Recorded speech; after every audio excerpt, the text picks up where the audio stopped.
ओम नमः शिवाय। मैं हूं एस्ट्रोलॉजर के एम सिन्हा और मैं अपने इस यूट्यूब चैनल पर आप सभी का हार्दिक स्वागत करता हूं।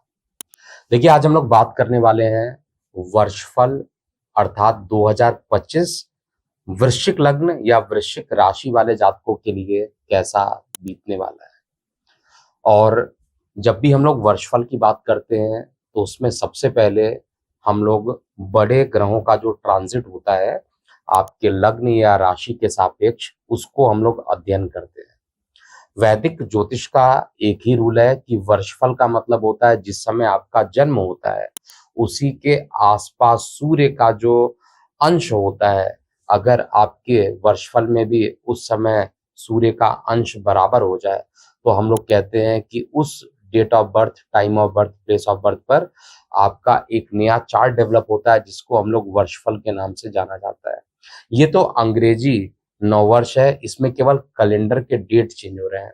2025 से ये 2024 से कन्वर्ट होकर 2025 हो रहे हैं। तो इसका क्या प्रभाव पड़ेगा इस पूरे वीडियो में समझेंगे। जब भी देखिए प्रिडिक्शन पूरे एक साल की बात की जाती है या लंबे समय का कोई प्रिडिक्शन होता है, उसमें जितने भी जो भी बड़े ग्रह होते हैं, जो विशाल काय ग्रह होते हैं, उनका अध्ययन करना बहुत ज्यादा जरूरी होता है। अब इस विशाल काय ग्रह की श्रृंखला में अगर हम लोग बात करते हैं तो शनि देव सबसे पहले होते हैं, सबसे अग्रणी होते हैं और ये 30 वर्ष तक एक ही राशि में रहते हैं। तो जब इनका राशि परिवर्तन होगा तो आपके लग्न या राशि के सापेक्ष में किस तरीके का असर करेंगे। वर्ष 2025 का जो प्रारंभ होने वाला है वो बहुत अच्छा नहीं है पूरे देश के लिए, पूरे विश्व के लिए, क्योंकि वर्ष 2025 में 29 मार्च 2025 को एक सूर्य ग्रहण पड़ रहा है और उस ग्रहण में अष्ट ग्रही युति पड़ रही है। और जब भी 8 ग्रहों की युति पड़ती है तो वो टाइम बहुत ही ज्यादा डेंजरस होता है, वो टाइम बहुत अच्छा नहीं माना जाता है। तो निश्चित रूप से केतु पर, क्योंकि अगर आप किसी एक ग्रह पर देखें, 8 ग्रह से ज्यादा कोई ग्रह एक ग्रह को नहीं देख सकते क्योंकि नवग्रह की श्रृंखला है। एक ग्रह अगर अकेला है तो अधिक से अधिक 8 ग्रहों की ही दृष्टि वहां पर पड़ने वाली है। इसके अलावा शनिदेव जिस दिन ग्रहण पड़ेगा उसी दिन राशि परिवर्तन भी कर रहे हैं। इसका भी एस्ट्रोलॉजिकली सिग्निफिकेंस बहुत ज्यादा है। और ये ग्रहण होने के बाद शनि राहु दोनों ही, जिनको पाप ग्रहों की संज्ञा दी जाती है, ये दोनों एक साथ होकर पिशाच योग बनाएंगे और लगभग 18 मई को जब राहु का राशि परिवर्तन होगा तब जाकर ये पिशाच योग खत्म होगा। देवगुरु बृहस्पति की बात किया जाए तो इनका राशि परिवर्तन 14 मई 2025 को होगा और ये बहुत तेजी से मूव करेंगे। पहले वृषभ से ये मिथुन में जाएंगे और मिथुन में 14 मई को प्रवेश करेंगे। 14 मई के बाद ये 9 अक्टूबर को अपने परम उच्च राशि कर्क में पहुंच जाएंगे। फिर वहां पर इनकी गति मंद होगी और 4 दिसंबर एक ऐसा डेट होगा जब ये वापस मिथुन राशि में पहुंचने वाले हैं। तो हम लोग सबसे बड़े जितने भी ग्रह होते हैं उनके ट्रांजिट को देखना बहुत ज्यादा इंपॉर्टेंट होता है। और जब हम लोग वर्षफल की बात करते हैं तो आपके लग्नेश की पोजीशन को भी बहुत ज्यादा देखना जरूरी होता है। इस वर्ष का जो आपका लग्नेश है अर्थात मंगल देव, वो या तो अपने परम उच्च राशि में है या तो ये परम नीच राशि में है या तो नीच राशि के आसपास है। अर्थात या तो ये कर्क में ज्यादा टाइम रहेंगे या तो ये मिथुन में ज्यादा टाइम रहेंगे। तो लगभग स्टार्टिंग के जो 3-4 मंथ है, सामान्यतः 45 दिन में इनका राशि परिवर्तन हो जाता है, लेकिन स्टार्टिंग के 3-4 मंथ जो रहने वाले हैं वो लग्नेश का सपोर्ट आपको नहीं मिलने वाला है। इस पूरे वीडियो में मैंने कुछ मैथमेटिकल कैलकुलेशन करके कुछ आपके लिए अच्छे समय और खराब समय जरूर निकाले हैं और दोनों ही समय को एक्सेप्ट करना पड़ेगा क्योंकि इसको पूरा गणना करके निकाला गया है। इस वीडियो में आप ये भी समझेंगे कि ये पूरा वर्ष आपके स्वास्थ्य पर कैसा असर करेगा, आपकी प्रॉपर्टी में कब निवेश करना चाहिए, कब निवेश नहीं करना चाहिए, आपके फाइनेंस की क्या स्थिति होगी, आपके करियर की क्या स्थिति होगी, आपका प्रेम प्रसंग कैसा रहेगा, आपके संतान की क्या स्थिति रहेगी, और साथ में हम लोग बात करेंगे ट्रैवलिंग से आपको क्या लाभ मिलने वाला है, ट्रैवलिंग करना चाहिए या नहीं करना चाहिए, और अंत में कोई बड़ा प्रॉफिट क्या इस साल मुझे दिखाई दे रहा है। इन सभी चीजों को हम लोग स्टार्ट करेंगे। तो चलिए प्रारंभ करते हैं। और जिन्होंने अभी तक इस चैनल को सब्सक्राइब नहीं किया है, चैनल को सब्सक्राइब कर लीजिए, और अगर वीडियो पसंद आता है तो लाइक बटन जरूर आप कर दीजिएगा। तो सबसे पहले हम लोग बात करने वाले हैं शनि का राशि परिवर्तन। और आपका लग्न या राशि जो है वो वृश्चिक है, यानी स्कॉर्पियो एसेंडेंट है या स्कॉर्पियो चंद्र राशि है। तो देखिए, सबसे पहले अगर हम स्कॉर्पियो की बात करते हैं तो शनि देव को डिपार्टमेंट क्या दिया गया है? शनि देव को एक तो मेहनत का डिपार्टमेंट दिया गया है, और साथ में आपके फोर्थ हाउस का डिपार्टमेंट दिया गया है। इसका मतलब मेहनत भी कराने के लिए शनिदेव रिस्पॉन्सिबल है, साथ में आपके प्रॉपर्टी के लिए भी शनिदेव बहुत ज्यादा रिस्पॉन्सिबल है। शनिदेव अपना राशि परिवर्तन करके आपके पंचम भाव में चले जाएंगे, और पंचम भाव में जाकर आपके जीवन साथी को देखेंगे, आपके पार्टनर को देखेंगे, और साथ में मित्र दृष्टि से देखेंगे, क्योंकि वृषभ राशि वहां पर बनेगी, शुक्र की राशि है। तो शनि के लिए शुक्र तो मित्र होते हैं, इसलिए मित्र दृष्टि से दृष्टि डालेंगे तो निश्चित रूप से आप ये मान के चलिए कि आपके पार्टनरशिप में या आपके वैवाहिक जीवन में एक अच्छा और सकारात्मक रिजल्ट आपके पास मिलने वाला है। लेकिन जिनके विवाह हो चुके हैं उनके लिए तो बहुत अच्छा है, जिनके विवाह नहीं हुए हैं उनके विवाह में कुछ विलंब भी यहाँ पर शनिदेव करा सकते हैं, क्योंकि शनिदेव का रूल होता है जिस भाव में बैठते हैं, जिस भाव को देखते हैं, उससे संबंधित बहुत लंबे टाइम तक उसका प्रभाव देते हैं, और विलंब कराते हैं। विशेष रूप से जब इनकी गति वक्री होती है उस समय ज्यादा ही ये परेशान करने की कोशिश करते हैं। तो निश्चित रूप से यहाँ पर यानी पंचम त्रिकोण में बैठकर शनिदेव यही बताते हैं कि पढ़ाई करने वाले विद्यार्थियों को, क्योंकि खुद मेहनत के मालिक होकर शिक्षा में बैठ गए हैं, आपके प्रॉपर्टी के मालिक होकर शिक्षा में जाकर बैठे हैं, तो जो प्रॉपर्टी आप निवेश करना चाहते हैं इस समय आप कर सकते हैं, क्योंकि इस समय आपको पता चलेगा कि किस प्रॉपर्टी में निवेश करने से आपको कितना लाभ मिलेगा, उसका ज्ञान भी शनिदेव देंगे। साथ ही प्रॉपर्टी के रिस्पेक्ट में ये द्वादश स्थान पर, मतलब जिस जगह पर ये बैठ रहे हैं वहां से प्रॉपर्टी द्वादश हो जाएगा, तो प्रॉपर्टी में निवेश करने के बहुत सारे अवसर मिलेंगे। विद्यार्थी वर्गों के शिक्षा अर्जन करने के लिए काफी मेहनत करना पड़ेगा। मतलब ये टाइम जो वर्ष 2025 है इसमें शनिदेव स्ट्रिक्टली आपसे ये कह रहे हैं कि डिसिप्लिन में रहिए। और किसको कह रहे हैं? जिस भाव में जाकर बैठ रहे हैं। किस भाव में बैठ रहे हैं? संतान के, शिक्षा के भाव में, प्रेम प्रसंग के भाव में। तो निश्चित रूप से इन तीनों भावों से अगर आपको अच्छे रिजल्ट चाहिए, शिक्षा से, संतान से, तो आपको यहाँ पर डिसिप्लिन होना ज्यादा जरूरी होगा, क्योंकि कर्म प्रधान ग्रह शनिदेव माने जाते हैं। निश्चित रूप से मेहनत को लेकर शिक्षा में जाएंगे तो मेहनत को बढ़ाएंगे, लेकिन रिजल्ट उतना ज्यादा निगेटिव नहीं देने वाले हैं, क्योंकि स्वास्थ्य के दृष्टिकोण से देखा जाए तो ओवरऑल स्वास्थ्य की स्थिति आपके लिए ओवरऑल प्रारंभिक 1 जनवरी से 29 मार्च को छोड़ दिया जाए तो मुझे अच्छी दिखाई दे रही है। प्रारंभिक 3 मंथ जो है थोड़ा सा आपका लग्नेश भी नीच राशि में रहेगा, इसलिए भी स्वास्थ्य को लेकर थोड़ी परेशानी कर सकता है। शनिदेव जहां पर बैठ रहे हैं वहां से आपके इनकम को भी देखेंगे, तो इनकम के स्रोत को कांस्टेंट करने की कोशिश करेंगे।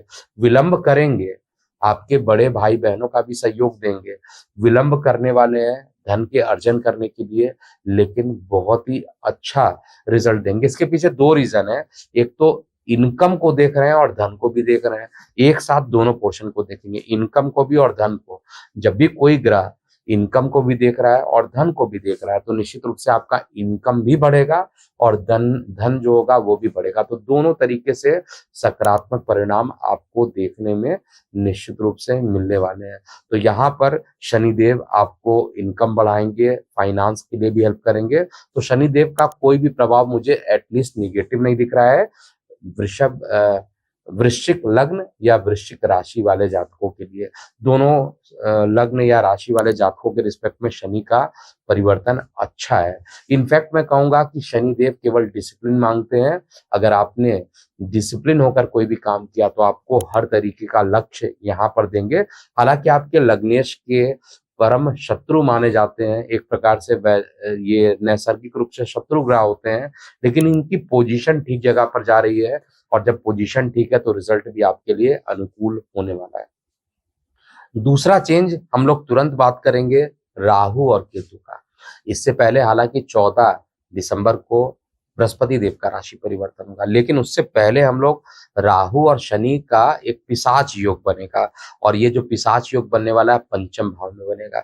यही वो टाइम रहेगा, थोड़ी सी परेशानी हो सकती है।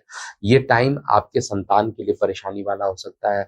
अगर आपके संतान को किसी प्रकार का एस्थमेटिक प्रॉब्लम है या रेस्पिरेटरी डिसऑर्डर्स की परेशानी है, तो इस समय ये जो पिशाच योग है काफी प्रबल हो जाएगा, उग्र हो जाएगा, और आपको मानसिक रूप से भी परेशान करने की पूरी पूरी कोशिश करेगा। लेकिन इस ड्यूरेशन में आपको क्या चाहिए कि राहु, क्योंकि राहु शनि जब एक साथ पंचम में आते हैं तो माइंड राजनीति में बहुत ज्यादा चला जाता है, इधर उधर की बातें सोचना और काल्पनिक चीजों को प्रैक्टिकल चीज में कन्वर्ट करने के लिए आपका जो प्रयास रहेगा वो अग्रसर रहेगा। लेकिन दोनों वायु तत्व एलिमेंट है, और खुद वायु तत्व के एलिमेंट होकर जल तत्व में जा रहे हैं, तो जल से किसी प्रकार का इन्फेक्शन होना, जिसके कारण आपके उदर संबंधित किसी प्रकार की परेशानी हो सकती है। इसीलिए स्वास्थ्य का प्रारंभिक 1 जनवरी से 29 मार्च तक का टाइम मैंने आपको बताया, ये टाइम अच्छा नहीं है। इसके अलावा राहु शनि का जो पिशाच योग होगा संतान को भी पीड़ित कर सकता है। इस ड्यूरेशन में अपने संतान के स्वास्थ्य को बहुत ज्यादा ध्यान दीजिएगा। या तो किसी प्रकार के शनि राहु की जो युति होती है, रेस्पिरेटरी प्रॉब्लम, निमोनिया का हो जाना, इसको बढ़ा देता है, और नहीं तो आपके लिए और भी परेशानी उत्पन्न कर सकता है। वायु तत्व है और जल में जा रहे हैं, तो जल को दूषित करेंगे, तो दूषित जल पीने के कारण भी कुछ परेशानी यहाँ पे डेवलप कर सकते हैं। तो ओवरऑल शनि का राहु का जो पिशाच योग बनेगा वो आपके लिए अच्छा नहीं है। 29 मार्च को एक ऐसा डेट बन रहा है, ऑलरेडी बता चुका हूं, कि अष्टग्रही योग बनेगा। अष्टग्रही योग में शनिदेव बाहर निकलेंगे, जस्ट उसी दिन ग्रहण होगा, उस दिन शनि का राशि परिवर्तन भी होगा, और केतु पर सभी ग्रहों की दृष्टि भी होगी। तो वो टाइम भी एक प्रकार से चैलेंजिंग टाइम होने वाला है, लेकिन शनि का राशि परिवर्तन मोर और लेस आपके लिए अच्छा रहने वाला है। और जब ये पिशाच योग बनेगा, केवल उस टाइम तक आपको ज्यादा ध्यान देना होगा। डेट होगा 29 मार्च से लेकर 14 मई तक का जो डेट, 18 मई तक का जो डेट होगा, उसमें आपको बहुत ज्यादा सावधानी बरतनी चाहिए। इसके बाद राहु का राशि परिवर्तन हो जाएगा, और राहु जो वर्तमान में मीन राशि में थे आपके चतुर्थ भाव में चले जाएंगे, और साथ में जो केतु थे वो आपके दशम भाव में चले जाएंगे। देखिए, दशम भाव का जो केतु होता है हमेशा अच्छा रिजल्ट देता है, क्योंकि उपचय भाव को तीसरा, छठा, 10वां, एकादश भाव कहा जाता है। उपचय भाव में जब केतु बैठेंगे तो यहाँ पर आपके जॉब में किसी प्रकार का एक बड़ा एक्सपेंशन कराने की कोशिश करेंगे। हालांकि आपको सेटिस्फेक्शन नहीं होगा इनिशियली, क्योंकि केतु का काम ही होता है जहां पर बैठते हैं वहां पर सेटिस्फेक्शन नहीं करा सकते हैं। ऊपर से केतु मेडिकल एस्ट्रोलॉजी के हिसाब से आपके पैर के पोजीशन पे जा रहे हैं, तो वहां पर किसी प्रकार का सर्जरी कराना, चोट चपेट लाना, ये केतु अपनी दशा, अपने राशि परिवर्तन करने के बाद ये बहुत तेजी से एक्टिवेट कर लेंगे। और अगर आपकी दशा, अंतरदशा या प्रत्यंतर दशा भी केतु की चल रही है तो थोड़ी सी परेशानी भी डेवलप करेंगे। राहु जहां पर बैठ रहे हैं वो 4th हाउस में जाकर अपने मित्र शनि की राशि में बैठेंगे, वहां से गुप्त धन को भी देखेंगे, तो निश्चित रूप से कोई बड़ा धन मिलने की संभावना है। लेकिन राहु द्वादश को भी देखेगा, यहाँ पर अलर्ट हो जाइएगा जितने भी वृश्चिक लग्न और वृश्चिक राशि के जातक हैं। राहु द्वादश को देखेगा तो इस समय किसी भी प्रकार के लीगल मामलों में आप इन्वॉल्व नहीं होइएगा। अगर किसी प्रकार के न्यायिक मामलों में आप इन्वॉल्व होते हैं तो आप उल्टा फंस सकते हैं। किसी प्रकार के बंधन योग का निर्माण गोचर में ये देगा, और गलती से आपकी राहु की दशा भी चल रही है और राहु आपको निगेटिव प्रभाव भी दे रहा है, तो ओवरऑल रिजल्ट खराब कर सकता है। इसलिए राहु से थोड़ा सा बच कर रहना है। इसके अलावा विदेश यात्रा के योग राहु यहाँ पर जरूर कर सकता है। जो विद्यार्थी वर्ग हैं, जो भी लोग विदेश में जाना चाहते हैं, लंबी दूरी की यात्रा करना चाहते हैं, क्योंकि राहु इनहेंस करेगा आपके द्वादश भाव को। द्वादश भाव को सीखने की क्षमता भी राहु देगा और खुद क्रिएटिव होता है राहु, एक्सप्लोर अच्छे तरीके से करता है। इसलिए राहु का द्वादश भाव में देखना आपके लिए बहुत ही अनुकूल होने वाला है। लेकिन लीगल मामलों से बचना चाहिए। मैं फिर रिपीट कर रहा हूं, न्यायिक मामलों के लिए राहु इस समय अच्छे परिणाम नहीं देंगे। केतु आपके नेम फेम को भी बढ़ाएंगे, लेकिन परिवार में उतनी ही कष्ट भी ये देने वाले हैं, क्योंकि केतु आपके अग्नि तत्व में बैठकर अग्नि तत्व को देखेंगे, धनु राशि को देखेंगे, तो परिवार में किसी प्रकार के दुखद समाचार भी आपको मिल सकते हैं। विशेष रूप से जब केतु का राशि परिवर्तन होगा तो परिवार से संबंधित कुछ बहुत अच्छे रिजल्ट मुझे नहीं दिखाई दे रहे हैं। जिनको थायराइड की प्रॉब्लम है, जिनको गले से रिलेटेड लगातार प्रॉब्लम रहती है, उनके लिए भी ये समय बहुत ज्यादा अनुकूल नहीं होने वाला है, जो भी वृश्चिक लग्न वृश्चिक राशि के जातक बनते हैं। इसके अलावा राहु केतु का जो प्रभाव रहेगा, आपको तो केवल यही करना चाहिए, केतु की शांति पूजा अगर करा लेते हैं तो जो पैर में चोट लगने की संभावना दिख रही है और गले में परेशानी बढ़ रही है, आंखों में परेशानी भी बढ़ सकती है। और इस समय जो लोग स्मोकिंग करते हैं, उनके स्मोकिंग करने की जो लत होगी बहुत ज्यादा एक्सट्रीम हो जाएगी। नारकोटिक्स एक्शन इस समय आपके ऊपर हावी रहेगा, और ये जितना ज्यादा हावी रहेगा आपको शारीरिक रूप से उतना ही कमजोर करेगा। तो इस समय केतु की शांति पूजा 18 मई के बाद जरूर एक बार आपको करा लेना चाहिए। इसके बाद हम लोग बात करने वाले हैं, क्योंकि शनि का प्रभाव आपके लिए अच्छा है, राहु का प्रभाव खराब नहीं है, विदेश यात्रा करते हैं तो अच्छा है, न्यायिक मामलों को छोड़कर अच्छा है। केतु का प्रभाव आपके रोग ऋण शत्रु को कम करेगा, लेकिन मीन टाइम मतलब सेम टाइम पर ये सेकंड हाउस को देखेगा, परिवार को देखेगा, परिवार से अलगाव करने की कोशिश कर सकता है। किसी प्रकार का एक बड़ा स्थान परिवर्तन परिवार के रिस्पेक्ट में हो सकता है। ये सब कुछ चार्ट में मुझे दिखाई दे रहा है। अब हम बृहस्पति देव की बात करेंगे। देखिए, बृहस्पति देव जो होते हैं आपके धनेश होते हैं, पंचमेश होते हैं, दोनों ही अच्छे घर के मालिक बृहस्पति देव होते हैं। मुझे सबसे बड़ी परेशानी क्या दिखाई दे रही है कि आपके रोग ऋण शत्रु बढ़ेंगे थोड़े से। रोग ऋण शत्रु कहने का मतलब है, जब पिशाच योग बनेगा तो रोग ऋण शत्रु पर थोड़ा सा ये हावी होने का प्रयास करेंगे, तो थोड़ी सी परेशानी डेवलप करेंगे। हालांकि केतु का जो प्रभाव रहेगा वो रोग ऋण शत्रु को कम करने का होगा, ये मैंने आपको बता दिया है। लेकिन बृहस्पति कहीं ना कहीं पर, मैंने आपको इससे पहले बताया, शनि और राहु का जब पिशाच योग बनेगा, और ये डेट होगा 29 मार्च से लेकर 18 मई तक का टाइम। इस टाइम में संतान को किसी प्रकार की परेशानी हो सकती है, परिवार में किसी प्रकार की परेशानी हो सकती है, और दूषित जल पीने के कारण आपको परेशानी हो सकती है। और बृहस्पति इंडिकेट कर रहा है, बृहस्पति का राशि परिवर्तन आपके लिए बिल्कुल भी अच्छा नहीं है, क्योंकि अष्टम में चले जा रहे हैं, धन को लेकर अष्टम में जा रहे हैं, संतान को लेकर अष्टम में जा रहे हैं। तो इस समय अगर आप पढ़ाई करना चाहते हैं, विद्यार्थी वर्ग हैं, तो कई प्रकार की रुकावटों का सामना करना पड़ सकता है। आपकी संतान को किसी प्रकार का कष्ट यहाँ पर बृहस्पति देवता दे सकते हैं। तो संतान के स्वास्थ्य को लेकर आपको बहुत ज्यादा यहाँ पर ध्यान देना चाहिए।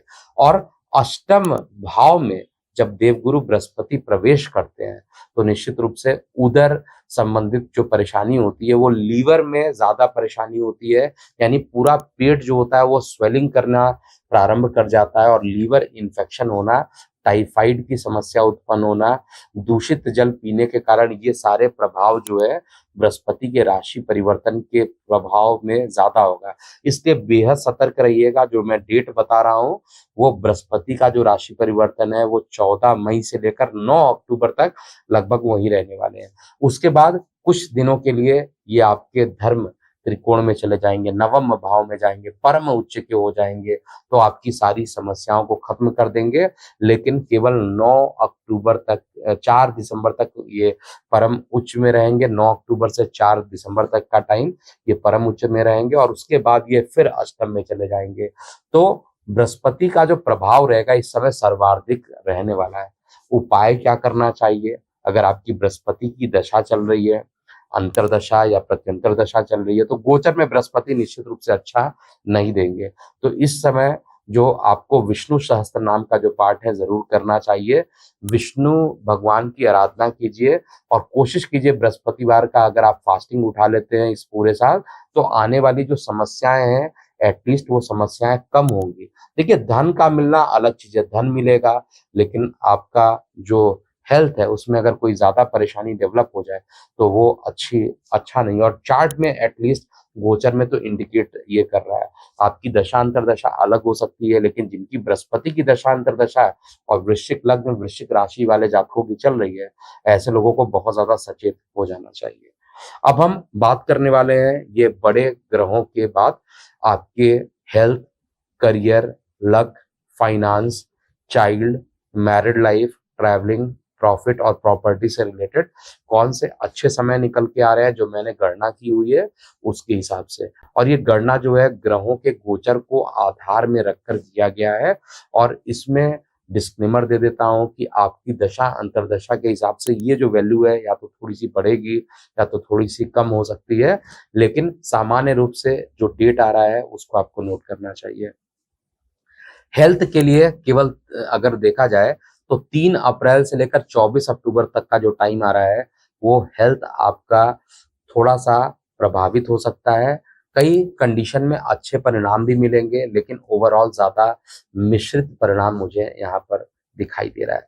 इसके अलावा प्रॉपर्टी में 1 जनवरी से 29 मार्च तक का समय आपके लिए अच्छा नहीं है। आप किसी प्रकार के प्रॉपर्टी में निवेश 1 जनवरी से 29 मार्च के बीच में नहीं कर सकते हैं। 31 मई से लेकर 29 दिसंबर का जो टाइम है आपके लिए बहुत ही अच्छा आ रहा है। करियर की बात किया जाए तो 12 फैब से लेकर 27 फरवरी का टाइम आपके लिए अच्छा है।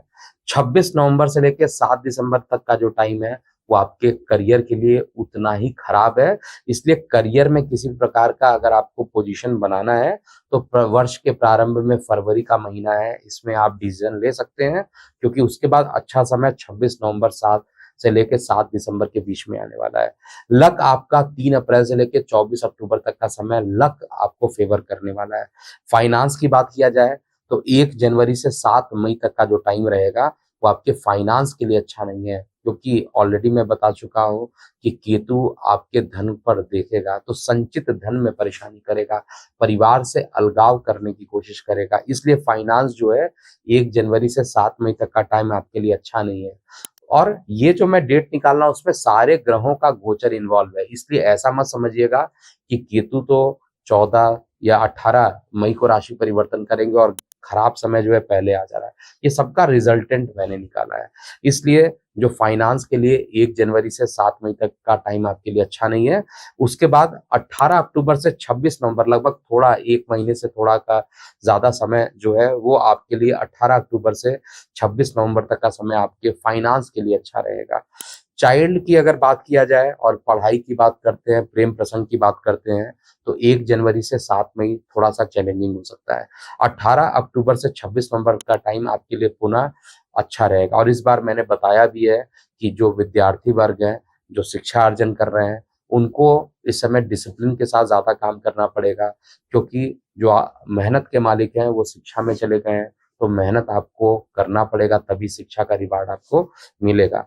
मैरिड लाइफ की बात किया जाए तो 28 जनवरी से लेकर 12 फरवरी तक का जो टाइम है आपके लिए बहुत अच्छा है। 7 मई से लेकर 22 जून तक का टाइम मैरिड लाइफ के लिए दूसरा टाइम है जो कि आपके लिए अच्छा आ रहा है। और फिर 9 अक्टूबर से 27 अक्टूबर का टाइम मैरिड लाइफ के लिए अच्छा बन रहा है। ट्रैवलिंग की बात किया जाए तो इस साल आपको बहुत सारे ट्रैवलिंग करनी चाहिए, क्योंकि एक तो राहु द्वादश को देखेगा, ट्रैवलिंग करा सकता है, लेकिन लीगल मामलों में आपको दूर रहना चाहिए। ट्रैवलिंग के लिए जो अच्छे टाइम आ रहे हैं 28 जैन से लेकर 12 फरवरी, 7 मई से लेकर 22 जून और 9 अक्टूबर से लेकर 27 अक्टूबर तक का जो टाइम आ रहा है वो ट्रैवलिंग के पॉइंट ऑफ व्यू से आपके लिए अच्छा है। प्रॉफिट के लिए देखा जाए तो केवल 22 जून से लेकर 21 अगस्त तक किसी प्रकार का बड़ा इन्वेस्टमेंट नहीं कीजिएगा, नहीं तो नुकसान हो सकता है। 4 जनवरी से 14 जनवरी तक का जो टाइम है आपके लिए मोर और लेस अच्छा टाइम दिखाई दे रहा है और उसमें बड़े प्रॉफिट आ सकते हैं। इसके अलावा 27 फरवरी से लेकर 14 मार्च का जो टाइम है वो भी आपके लिए अच्छा रहेगा। तो देखिए, मैंने पूरी कोशिश किया है कि स्पष्ट रूप से आपको डेट के साथ बता दिया जाए। और जब हम वर्षफल की बात करते हैं उसमें बड़े ग्रहों का गोचर जो होता है महत्वपूर्ण होता है। उम्मीद है आपको ये पूरा वर्षफल वृश्चिक लग्न वृश्चिक राशि दोनों जातकों को ये समझ में आ गया होगा और जो उपाय मैंने बताया है उस उपाय को भी आपको कर लेना चाहिए। आप अगर हमसे बात करना चाहते हैं तो आप 9818318303 पर आप हमसे कॉल कर सकते हैं या व्हाट्सएप कर सकते हैं। आप हमें वेबसाइट पर भी जाकर आप अपने कंसल्टेशन बुक कर सकते हैं। हमारा वेबसाइट है www.kundaliexpert.com। आप हमें सोशल मीडिया पर भी फॉलो कर सकते हैं। तो अभी के लिए इतना ही। भगवान से मैं प्रार्थना करता हूँ कि ये वर्ष आपके लिए उन्नति से परिपूर्ण हो और आपको खुश रखे। तो अभी के लिए इतना ही। मैं हूँ एस्ट्रोलॉजर के एम सिन्हा। ओम नमः शिवाय।